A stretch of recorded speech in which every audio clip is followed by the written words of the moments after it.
चलो, जो टॉपिक है वर्ल्ड हिस्ट्री का, यूरोप का इतिहास, बहुत ही महत्वपूर्ण टॉपिक है। इसको अच्छे समझने का प्रयास कीजिए और जो नोट्स है वो डिस्क्रिप्शन बॉक्स में लिंक में दे दिया जाएगा। सबसे पहले यूरोप के वर्ल्ड हिस्ट्री को पढ़ने से पहले आपको यूरोप का इतिहास को सबसे पहले समझना पड़ेगा कि यूरोप का इतिहास की शुरुआत कब से हुई है। जिस प्रकार से हम लोग भारतीय इतिहास को बांटते हैं प्राचीन इतिहास में, फिर सिंधु घाटी सभ्यता, वैदिक सभ्यता, उसी प्रकार से यूरोप के इतिहास को भी हम लोग बांटेंगे 3 भागों में। वो देखिए क्या है। सबसे पहले आ जाइए, लिखा हुआ हेडिंग अंधकार युग। यूरोप में अंधकार का युग कब से कब तक कहा गया। अंधकार युग का मतलब ये नहीं है कि वहाँ अंधेरा छा गया था।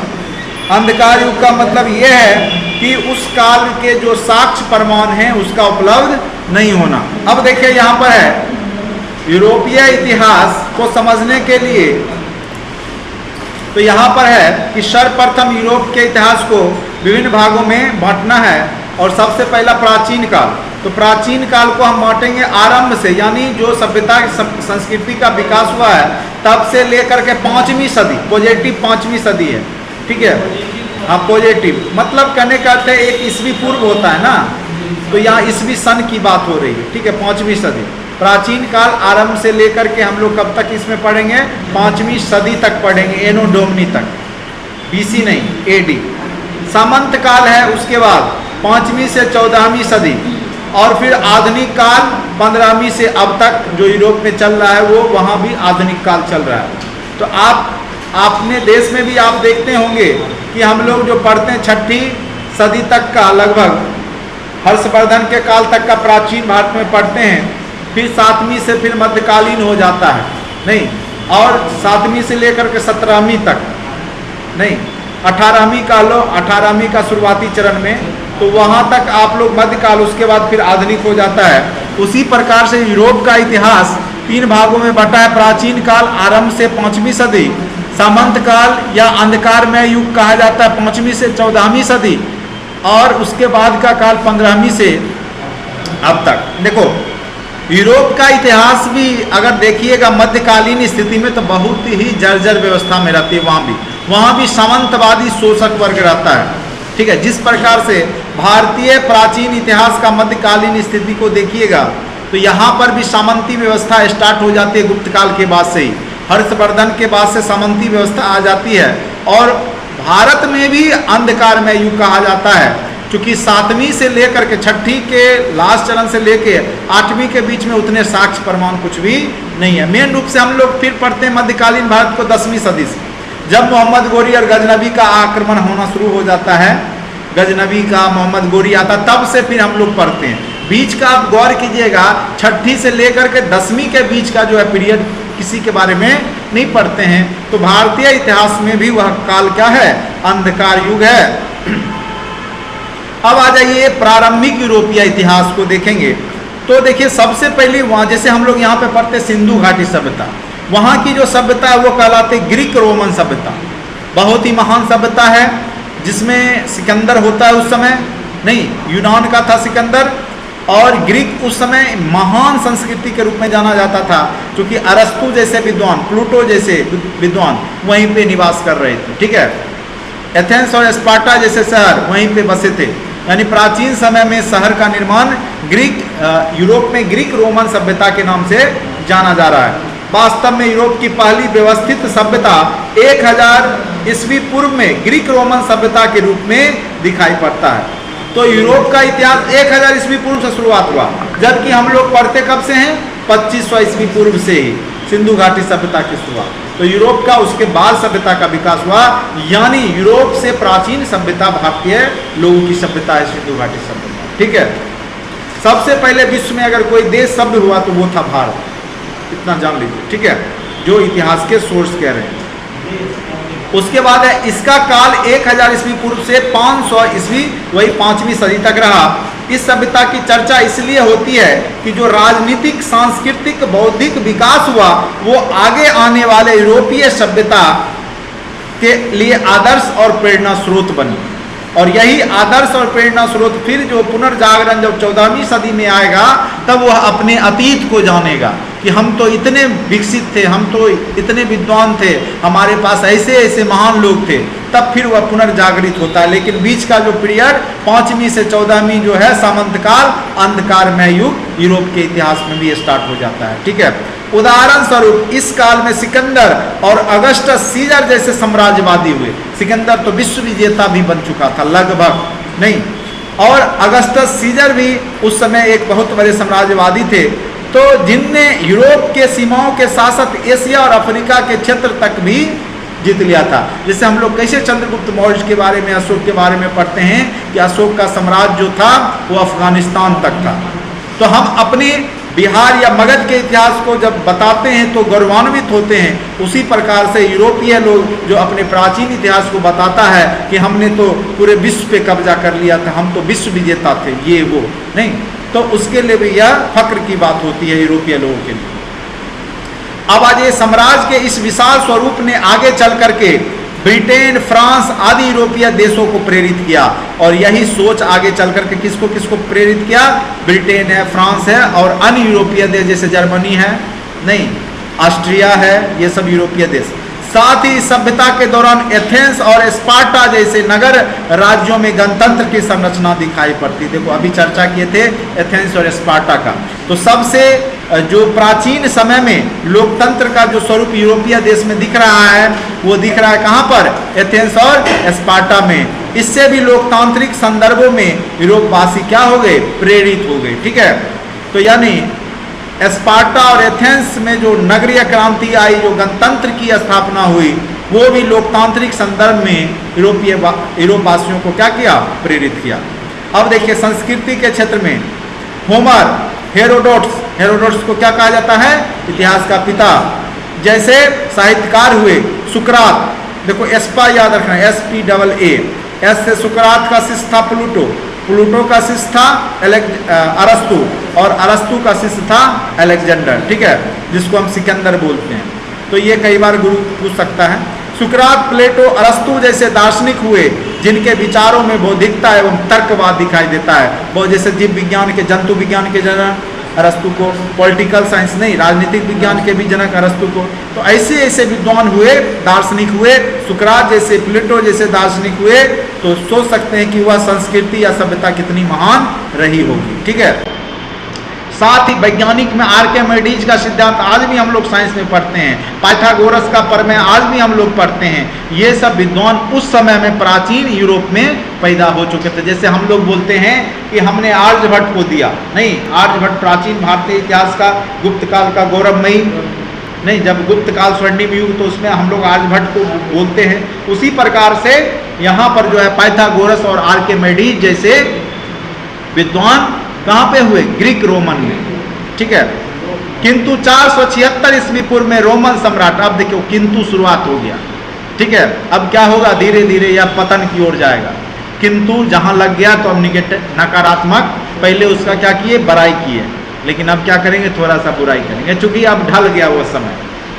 चूंकि हम लोग 5वीं सदी तक का तो बड़ाई कर लिए, अब चूंकि 5वीं के बाद का समय यूरोप में आ रहा है, तो वह काल आ रहा है आपका पतन का काल, अंधकार का काल। ठीक है, इसको समझना पड़ेगा आपको।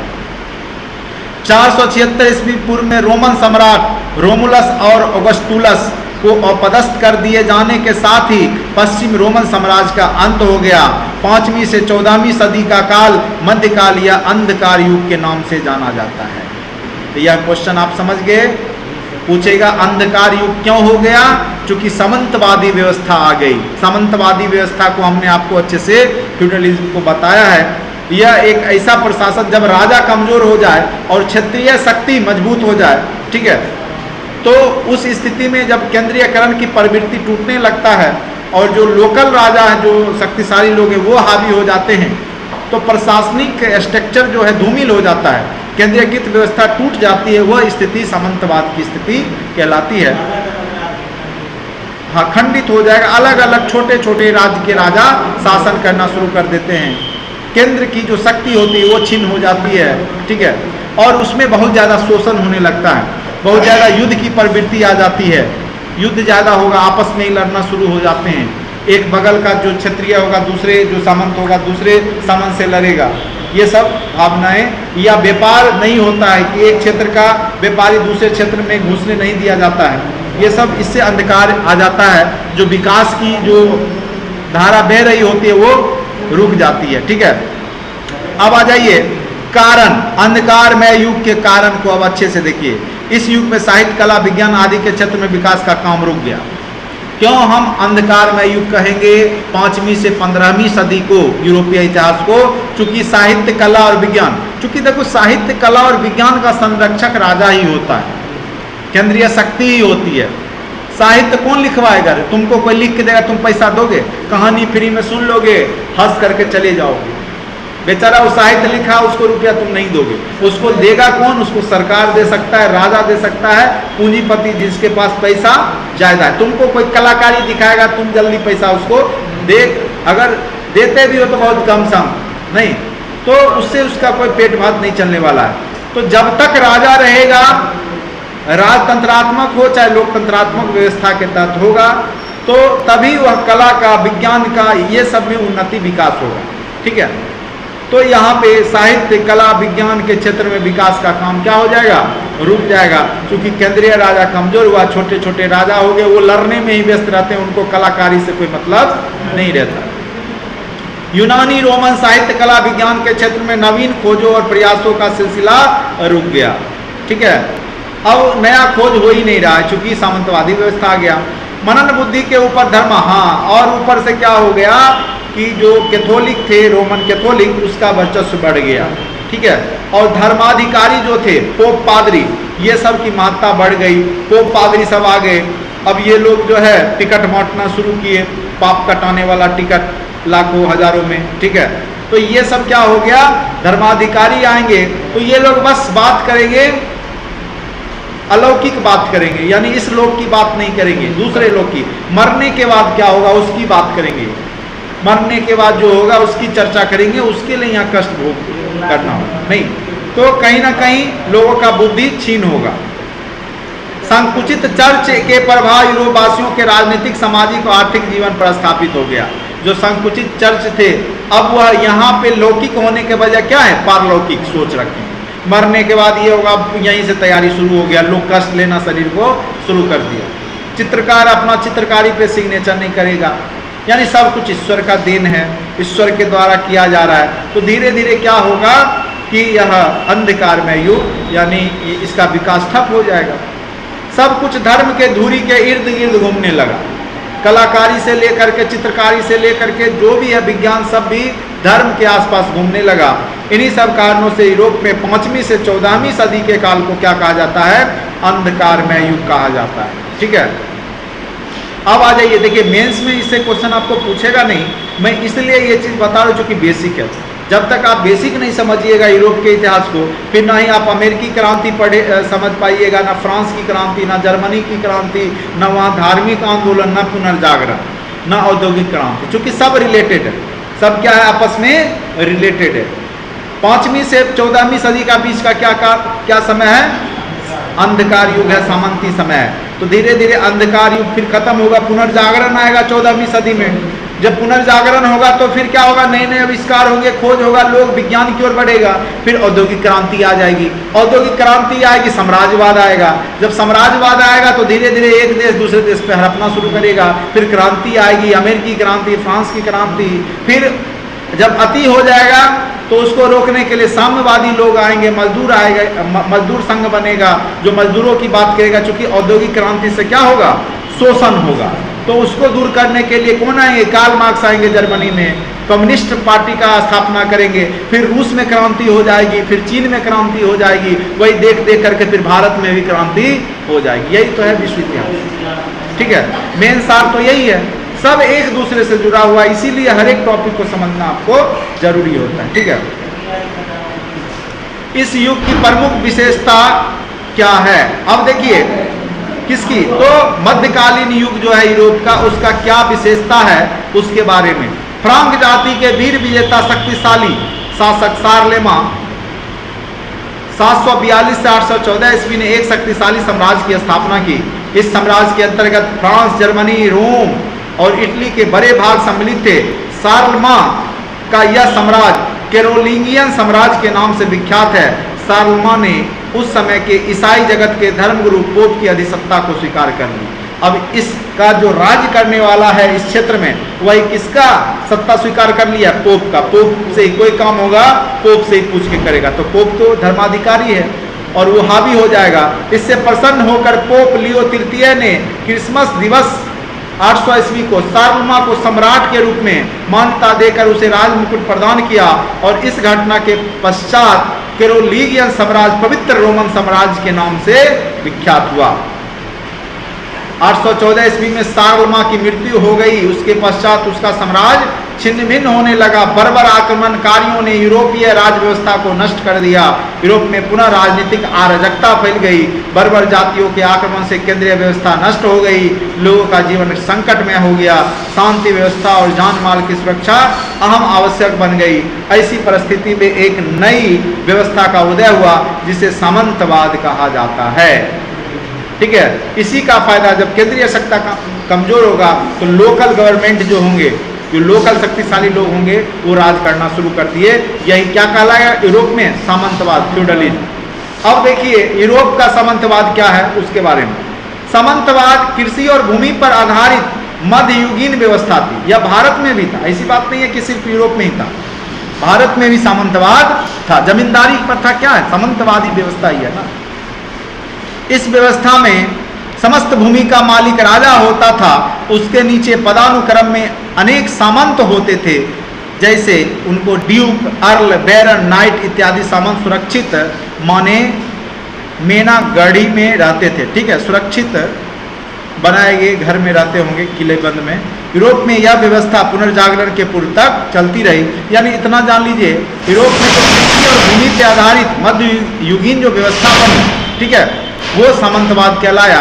और यहाँ पे छोटे छोटे शक्तिशाली शासकों का उदय हुआ, जो लोकल क्षेत्रीय क्षेत्रों पे राज करके वहाँ से धन एकत्रित करते होंगे, अपना राजपाट चलाते होंगे। ठीक है, अब देखिए इस व्यवस्था का परिणाम भी होगा। सामंतवादी व्यवस्था का क्या परिणाम होगा? वर्ग विभेद बढ़ेगा, क्योंकि जातिगत स्ट्रक्चर के आधार पर ही होता है। क्योंकि इसमें सामंतवादी कौन होते हैं? सामंत जो होते हैं जनरली आपके उच्च वर्ग के लोग होंगे, और वो क्या करेंगे? निम्न वर्ग के लोगों का क्या करेंगे? शोषण करेंगे। तो क्या लगता है आपको, विभेद नहीं बढ़ेगा दोनों में? स्वाभाविक सी बात है। जैसे भारत में अंग्रेज के समय जमींदार और कृषक के बीच में क्या रहता था? विभेद रहता था नहीं। तो यहाँ पे भी यूरोप में भी देखने को मिलेगा। शोषण की प्रक्रिया बढ़ी। सामंतवाद होगा तो वो छोटे स्तर पे शासन करेगा, तो छोटे स्तर पे लोगों का क्या करेगा? शोषण करेगा। आर्थिक अवनति होगा, क्योंकि इसलिए होगा क्योंकि ये क्या होंगे कि दूसरे व्यापारी दूसरे क्षेत्र से आएगा तो उसको अपने क्षेत्र में घुसने नहीं देंगे, या कहेंगे पहले मेरा क्षेत्र का व्यापार है, मेरा क्षेत्र का होना चाहिए, दूसरे क्षेत्र का व्यापारी नहीं एंट्री करेगा। तो आर्थिक क्या हो जाएगी? अवनति हो जाएगी। व्यापार वाणिज्य का ह्रास हो जाएगा। केंद्रीय शक्ति तो कमजोर हो ही जाएगी, और प्रगतिशील विचारों को भी कुंद कर दिया जाएगा। ठीक है, जो प्रगतिशील विचार है, समाज में एकता अखंडता की बात जो आएगी, नहीं आगे बढ़ने की बात होगी, वो सब यहाँ पे अपने लोभ में वो सब समाप्त कर देंगे, यानी उसको कुंद कर दिया जाएगा, जो प्रगतिशील विचार है। क्योंकि यह जानते हैं कि जब तक लोग मूर्ख रहेंगे, जब तक लोगों को समझ नहीं रहेगा, तभी तक वो उनका जी हुजूरी करेंगे। ठीक है, इसलिए सामंती लोग कभी नहीं चाहेंगे कि जो नीचे जाति या जो नीचे लोग हैं वो आगे बढ़े, इसलिए वो हर संभव प्रयास करेंगे कि वह नीचे ही रहे। ठीक है, तो इस व्यवस्था के परिणाम दीर्घगामी होंगे। अब आ जाइए रोमन कैथोलिक चर्च। अब चर्च भी कुछ कम नहीं रहेगा, क्योंकि दो ही मिलके तो शोषण करेंगे। भारतीय इतिहास में ब्राह्मण और क्षत्रिय, और यहाँ पे कौन करेंगे? सामंत और पोप, पादरी। रोमन कैथोलिक चर्च आगे। लगभग 2000 वर्ष पूर्व रोम के सम्राट अगस्टस सीजर के शासनकाल में जूडिया के बेथलेहम में किनका जन्म हो जाएगा? जीसस क्राइस्ट, जो कि ईसा मसीह हैं। एक नए धर्म का उपदेश दिया। कालांतर में यह धर्म क्या बन गया? ईसाई धर्म बन गया। और अपने उदार और सर्वग्राह्य उपदेशों के कारण यह धर्म शीघ्र ही व्यापक बन गया, ईसाई धर्म, क्रिश्चियन। ठीक है, समस्त यूरोप इसके प्रभाव में आ गया।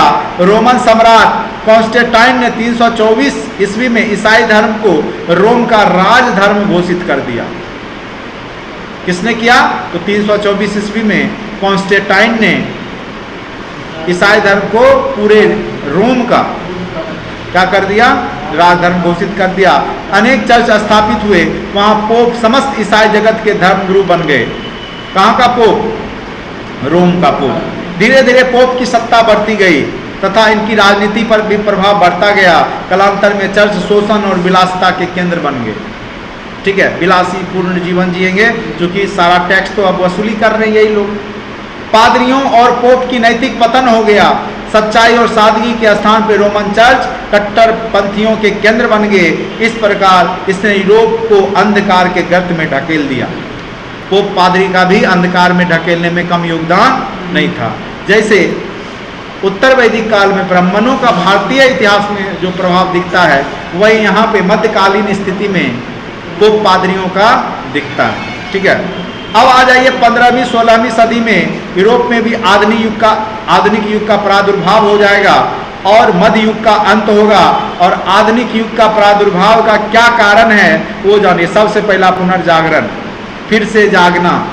अगर कोई सोया हुआ है, फिर से जागना, यानी जो हमारी प्राचीन सभ्यता संस्कृति थी, लोगों ने उसको जानने का प्रयास किया। पुनर्जागरण, फिर से जागा, रेनेसां जिसको कहते हैं। धर्म सुधार आंदोलन, फिर क्या होगा, लोग को लग जाएगा कि ये धार्मिक जो लोग हैं वो शोषण कर रहे हैं। ठीक है, मार्टिन लूथर जैसे विचारक आएंगे, उसने धर्म जो है सुधार आंदोलन करेंगे और जो है धार्मिक पोप पादरियों का यहाँ पे विरोध किया जाएगा। फिर क्या होगा, धीरे धीरे क्या हो गया, जब पोप पादरियों की शक्ति में कमजोर होगा तो राजकीय शक्ति जो होगा, राष्ट्रीय स्तर पर राज्य के जो राजा होंगे उसकी शक्ति में वृद्धि देखने को मिलेगी, चूंकि व्यापार भी धीरे धीरे बढ़ेगा। अब आ जाएगा मध्यम वर्ग का एक उदय होगा, चूंकि नए खोज हुए, व्यापार बढ़ा, जिससे व्यापारी वर्ग का एक मध्यम वर्ग के रूप में उदय हो गया। आगे चल करके वही व्यापारी वर्ग औद्योगिक क्रांति लाएंगे, नए नए आविष्कार होंगे, जिससे विश्व में क्या हो जाएगा, नए नए आविष्कार से नए नए मशीन बनाए जाएंगे प्रोडक्ट के लिए, और जब प्रोडक्ट बनेगा उसको बेचने के लिए बाजार चाहिए होगा और वह बेचने के लिए निकलेंगे दूर क्षेत्रों में। ठीक है, वैज्ञानिक आविष्कार और भौगोलिक खोजें, जैसे आपका जेम्स वाट ने वाष्प इंजन बना दिया था, उसके बाद बहुत सारे कपड़े बनाने वाले मशीन बना दिए गए थे, जो कि अन्य देशों में उस समय चरखा पे लोग बना रहे थे, भारत जैसे देशों में। तो ये लोग का व्यापार बढ़ेगा। और भौगोलिक खोज, और इसके बाद अगर जहाज बनेगा तो वो दूर दूर के जो क्षेत्रों में जाएगा, और जब क्षेत्र में जाएगा तो वहाँ पे क्या होगा, नए नए देशों की खोज होगी। उत्तरी अमेरिका, दक्षिण अमेरिका जैसे देश की खोज की जाएगी, भारत जैसे देश की खोज की जाएगी, ऑस्ट्रेलिया जैसे देश की खोज की जाएगी। तो जिससे क्या हो जाएगा कि उनका व्यापार आगे बढ़ेगा। और भौगोलिक खोजों के क्या कारण थे? सबसे पहला कारण भूमध्यसागरीय जलमार्गों में तुर्कों का अधिकार। जब भूमध्यसागर में तुर्कों का अधिकार हो गया तो रास्ता बंद कर दिया, कहा इधर से हम जाने नहीं देंगे। अब यूरोपीय लोगों को व्यापार करने का तो पहले से आदत था ही, तो वो लोग दूसरा रास्ता खोजे और फिर उन्होंने वहाँ के कोलंबस निकला 1492 में उत्तरी अमेरिका की खोज की। फिर आगे चल करके आप देखिएगा मैप में यहाँ दिखा हुआ है, आगे देखिए 2 नंबर है दिशा सूचक यंत्र का आविष्कार हो गया। अब दूसरे देश समुद्र मार्ग से जाना आसान हो गया। ऐसे कोलंबस निकला था भारत की खोज में, लेकिन दिशा सूचक तभी यंत्र नहीं था, जिस कारण से वो भटकते हुए कहाँ पहुँच गया, अमेरिका पहुँच गया था। हल्के जहाज निर्माण हो गए। 14वीं सदी में का आर्थिक संकट भी आया था, जिसके कारण वो लोग को व्यापार के लिए जो है प्रोत्साहन मिला। ईसाई धर्म का प्रचार भी करने का बहुत सारे पोप पादरियों की इच्छा थी, उस कारण से भी जो थे ईसाई लोग दूसरे देश जाते थे। स्पेन और पुर्तगाल की भौगोलिक स्थिति अगर आप देखिएगा तो समुद्र के किनारे है, और वो लोग जो है जहाज में पारंगत थे, तो दूसरे देश जाना आसान हो गया समुद्री मार्ग से। धर्म युद्ध एवं स्पेन का पुनर्विजय, वहाँ पे धर्म युद्ध भी चलता है ईसाइयों और किसके बीच में, इस्लाम के बीच में। ठीक है, तो सभी अपनी अपनी शक्ति बढ़ाने का प्रयास करते हैं। राष्ट्रीय राज्यों का उत्कर्ष भी हो जाता है। ब्रिटेन में, फ्रांस में छोटे छोटे जो देश है यूरोप के, वो सब शक्तिशाली बनने लगते हैं, और वहाँ पे जो राजा की शक्ति बढ़ने लगती है, जिस कारण से वो व्यापारी वर्ग को प्रोत्साहन देते हैं। अब मॉनसून का भी जानकारी होने लगा लोगों को, कौतूहल की भावना, यानी पूरे विश्व में कंपटीशन की भावना भी अब बढ़ने लगी, जिस कारण से ये लोग पूरे विश्व स्तर पे क्या करेंगे, व्यापार करने जाना शुरू करेंगे। अब क्या होगा, परिणाम क्या होगा, व्यापार वाणिज्य का क्या हो जाएगा, विकास हो जाएगा, मुद्रा व्यवस्था का विकास हो जाएगा, व्यापारिक नगरों का उत्कर्ष होगा, नई व्यापारिक शक्तियों का उदय होगा, बैंकिंग व्यवस्था का उदय होगा, यानी वाणिज्यवाद से रिलेटेड बहुत सारे चीजों का भी यहाँ पे क्या हो जाएगा, विकास हो जाएगा। ठीक है, उसके बाद उपनिवेशवाद का विकास होगा, जो कि अगर आप यहाँ पे वाणिज्यवाद बढ़ेगा तो एक शक्तिशाली देश होगा जो कि पूंजी निवेशक है, जिसके पास पूंजी होगा, तो वो क्या करेगा कि दूसरे जो कमजोर देश है उस पर शासन करना शुरू कर देगा, और उस स्थिति में वो क्या करेगा कि व्यापार कर शुरुआत में व्यापार करने के उद्देश्य से उसको शामिल करेगा, बाद में उस पर शासन करना ही शुरू कर देगा। तो उपनिवेशवाद का भी विकास होगा। ईसाई धर्म पश्चिम एवं पश्चिमी सभ्यता का प्रसार, जो ईसाई धर्म होंगे अन्य देशों में जा करके, इंडोनेशिया में, इंडिया में जो देश है, एशिया में, सब जगह जा करके, अफ्रीका में अपना धर्म प्रचार के साथ साथ जब प्रचार करेंगे तो उनकी सभ्यता का भी प्रसार होगा। उसके बाद दास व्यापार किया जाने लगा, अफ्रीका से पकड़ करके, भारत से पकड़ करके दासों को यूरोप ले जाया जाने लगा सस्ते में मजदूरी करवाने के लिए। व्यापारिक माल के स्वरूप में परिवर्तन हो गए, भौगोलिक ज्ञान में वृद्धि हुई, प्रचलित भ्रांतियों का अंत हो गया। पहले क्या था, कहता था पृथ्वी चिपटा है, ये सब का अंत हो गया। बोला जाता था कि एक स्थान जाकर के समुद्र खत्म हो जाता है, फिर वहाँ पे जाने के बाद लोग फिर लौट के नहीं आता है, ये सब अवधारणा थी। तो लोग डर से जो है समुद्र में जाता नहीं था, अब ये सब अवधारणा खत्म हो गया, लोग समुद्र में दूर दूर तक की यात्रा करने लगे। अन्य महत्वपूर्ण परिणाम हो गए, भौगोलिक खोज हो गया। देखिए भौगोलिक खोज, पुर्तगाल की खोज किसने किया, पुर्तगाल के राजकुमार हेनरी 1415 में पश्चिम अफ्रीका के सिएटा की जगह खोज की। बार्थोलोम्यू डियाज ने 1486 में उत्तर मानसा, Cape of Good Hope, Africa, इसी के रास्ते वास्को डी गामा भारत पहुंचा था। इसका खोज किसने किया था, बार्थोलोम्यू डियाज ने। वास्को डी गामा ने 1498 में किसका खोज किया, भारत का। केब्राल ने 1500 ईस्वी में किसका खोज किया, केब्राल से ब्राजील नाम पड़ा है, याद रखिएगा, बीपीएससी जब भी पूछना होगा तो यहाँ से पूछ सकता है। कोलंबस ने, स्पेन निवासी, कोलंबस कहाँ का वासी था, स्पेन, 1492 में अमेरिका की खोज की। मैगलन 1519 ईस्वी में फिलिपाइन द्वीप का खोज किया। जॉन केबट इंग्लैंड 1497 ईस्वी में न्यू फाउंडलैंड की खोज की। कॉर्टेस 1519 में मैक्सिको की खोज की। कैप्टन कुक ने ऑस्ट्रेलिया की खोज की और न्यूजीलैंड, क्योंकि ऑस्ट्रेलिया और न्यूजीलैंड दोनों सटा हुआ है। ठीक है, 16वीं शताब्दी तक लगभग समस्त दुनिया की जानकारी यूरोप को हो गई। अब देखिए मैप यहाँ पर नीचे में दिया गया है और हमने इसको अच्छे से ड्रॉ कर दिया है। ठीक है, किधर से कौन चला, किधर पहुँचा, कैसे पहुँचा। मैगलन पूरा विश्व का जो है चक्कर लगाता है 1519 ईस्वी में। कोलंबस स्पेन निवासी अब उत्तरी अमेरिका की खोज करता है। वास्को डी गामा भारत पहुँचता है, देखो सब लिखा हुआ है। कैप्टन कुक ऑस्ट्रेलिया पहुँचता है, वो भी आपको लिख दिया गया है। तो इस प्रकार से ये बेसिक था। यहाँ पे मेंस में लिखने के लिए तो नहीं पूछेगा डायरेक्ट, लेकिन हाँ यहाँ पे आपके सामंतवाद से रिलेटेड क्वेश्चन पूछे जा सकते हैं, या यूरोप के जो अंधकारमय युग के बारे में पूछा जा सकता है, क्या कारण है, क्या परिणाम है। क्योंकि बेसिक था इसलिए हमने इसको चर्चा कर दिया। अगर आप ये बेसिक चीज समझ गए तो आगे आपको बहुत आसानी से पुनर्जागरण, धार्मिक आंदोलन, ये सब समझ में आसानी से आ जाएगा। औद्योगिक क्रांति समझ में आ जाएगा, औद्योगिक क्रांति का क्या परिणाम होगा, आगे चल करके सभी देश आपस में लड़ेंगे नहीं, प्रथम विश्व युद्ध, द्वितीय विश्व युद्ध भी आपको समझ में आने लगेगा, क्योंकि सबको चाहिए होगा उपनिवेश और सबको चाहिए होगा पैसा, धन दौलत। तो वो क्या करेंगे, एक दूसरे पे अधिकार करके, शासन करके ही कर सकते हैं। तो आपस में लड़ाई दंगा और जो है युद्ध की नीति अपनाना शुरू करेंगे साम्राज्यवाद का विस्तार के लिए, और इसी प्रकार से पूरा विश्व चलेगा। ठीक है, तो आज के वीडियो लेक्चर में इतना ही। Thank you so much watching for this video. अच्छा लगे लाइक करें, सब्सक्राइब करें चैनल को। Thank you.